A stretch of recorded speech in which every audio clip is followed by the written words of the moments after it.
সম্মানিত দর্শক মণ্ডলী, আসসালামু আলাইকুম। আমি আজকে আপনাদের সাথে একটা ছোট টিপস নিয়ে আলোচনা করব। আমরা অনেক সময় Adobe Illustrator ফাইলে কোনো একটা লোগো ডিজাইন করলাম অথবা কোনো একটা ডিজাইন করছি, সেটা অনেক সময় সেভ করতে ভুলে যাই অথবা আমরা সেটা হারিয়ে ফেলছি। সেক্ষেত্রে যদি আপনার সেই Adobe Illustrator ফাইলটা যদি কোনো মকআপে আপনি অ্যাপ্লাই করে থাকেন, তাহলে সেটা আপনি মকআপ থেকে কিভাবে একটা Adobe Illustrator ফাইল আপনি উদ্ধার করবেন, সেই প্রসেসটা, সেই ছোট টিপসটা আজকে আমি আপনাদেরকে দেখাবো কম্পিউটার স্ক্রিনে গিয়ে। তো আপনারা যদি আমার চ্যানেলটা এখনো সাবস্ক্রাইব না করে থাকেন, এখনই আমার চ্যানেলটি সাবস্ক্রাইব করুন। আর যারা অলরেডি আমার চ্যানেলটি সাবস্ক্রাইব করেছেন তাদেরকে অসংখ্য ধন্যবাদ। তো চলুন আমরা এখন কম্পিউটার স্ক্রিনে চলে যাই।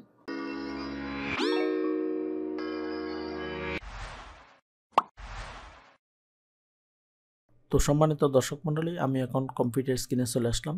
আপনাদের প্রথম কাজ হবে Adobe Illustrator এবং Photoshop দুইটা সফটওয়্যার ওপেন করে রাখা। আমি ওপেন করলাম। এটা হচ্ছে Adobe Illustrator আর এটা হচ্ছে Photoshop। Photoshopের মধ্যে গিয়ে আমি যে মকআপটা থেকে আমার যে ডিজাইনটা উদ্ধার করার প্রয়োজন হবে, আমি সেই মকআপটা প্রথমে ওপেন করব। মনে করেন আমি এখানে মেটাল মকআপটা ওপেন করি, ক্লিক করলাম। এই মকআপটা ওপেন হলো। এখন মনে করেন আমার এই ডিজাইনটা, আমার Adobe Illustrator ফাইলটা আমার কাছে নেই। সেক্ষেত্রে আমি এই লোগোটা Adobe Illustrator ফাইলে ওপেন করতে চাচ্ছি বা উদ্ধার করতে চাচ্ছি। আপনারা প্রথমে ডান পাশে দেখেন এখানে যে ইউর লোগো হিয়ার ব্র্যাকেটে আছে ডবল ক্লিক, এখানে ডবল ক্লিক করবেন। আমি ডবল ক্লিক করলাম। ডবল ক্লিক করার সাথে সাথে এখানে যে স্মার্ট অবজেক্টের একটা পপ আপ আছে সেটা ওপেন হয়ে গেল।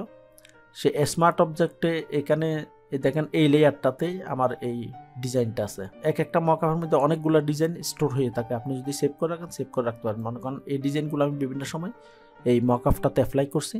এই ডিজাইনগুলো বর্তমানে এখানে এক একটা লেয়ারের মধ্যে আছে। মনে করেন এই লোগোটা আমার কাছে Adobe Illustrator ফাইলটা নেই।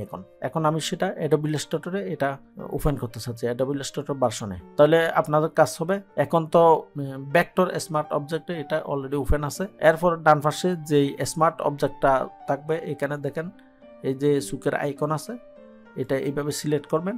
যেটা আপনার উদ্ধার করার প্রয়োজন হবে সেটা আপনি সিলেক্ট করবেন। আমি এখন এটা সিলেক্ট করলাম। সিলেক্ট করে এখানে আবার আমি ডবল ক্লিক করলাম। ডবল ক্লিক করার সাথে সাথে দেখেন এটা এখন এসে আমার এটা ফটোশপে ওপেন হয় নাই। দেখেন এইটা ওপেন হয়েছে গিয়ে এখানে এসে, এখানে মানে এটা হচ্ছে Adobe Illustrator ফাইল। এটা এখন দেখেন এটা একটা ভেক্টর অবজেক্ট এখন ওপেন হলো। আপনি এখন এটা আনগ্রুপ করে আপনি কোনো চেঞ্জ করতে চাইলে মনে করেন এগুলো আমি আলাদা আলাদা করে ফেলতে পারবো। এই ফাইলটা যদি আমার কাছে Adobe Illustrator ফাইল নাও থাকে, আমি মকআপের ভিতর থেকে অর্থাৎ PSD ফাইল থেকে আমি এটা Adobe Illustrator ফাইলে নিয়ে আসতে পারবো। আমি আবার আনডু দিয়ে এটা এইভাবে আছে।